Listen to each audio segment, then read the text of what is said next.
இயேசு அதிகாரியின் மகனை குணமாக்குதல். யோவான் 4:43 முதல் 53.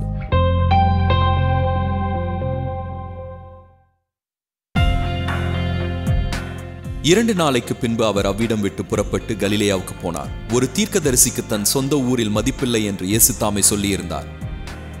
அவர் கலிலேயாவில் வந்தபொழுது, எருசலேமில் பண்டிகையின் பொழுது அவர் செய்த எல்லாவற்றையும் பார்த்திருந்த கலிலேயர் அவரை ஏற்றுக்கொண்டார்கள்.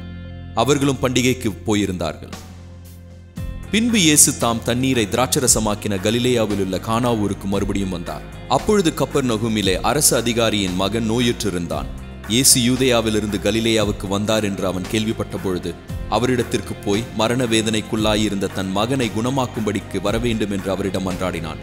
அப்பொழுது இயேசு அவனை நோக்கி, நீங்கள் அடையாளங்களையும் அற்புதங்களையும் காணாவிட்டால் விசுவாசிக்க மாட்டீர்கள் என்றார். ஆண்டவரே என்ற அரசனின் மனிதன், என் பிள்ளை சாகிறதற்கு முன்னே வரவேண்டும் என்றான். இயேசு அவனை நோக்கி, நீ போகலாம், உன் குமாரன் உயிர் வாழ்வான் என்றார். அந்த மனிதன் இயேசு சொன்ன வார்த்தையை நம்பி போனான்.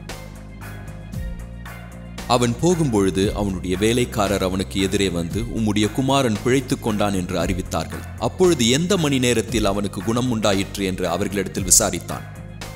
அவர்கள், நேற்று 7ஆம் மணி நேரத்தில் காய்ச்சல் அவனை விட்டகன்றது என்றார்கள். இயேசு தன்னுடனே, உன் குமாரன் உயிர் வாழ்வான் என்று சொன்ன மணி நேரம் அதுவே என்று தகப்பன் உணர்ந்தான். அவனும் அவன் குடும்பத்தார் அனைவரும் விசுவாசித்தார்கள்.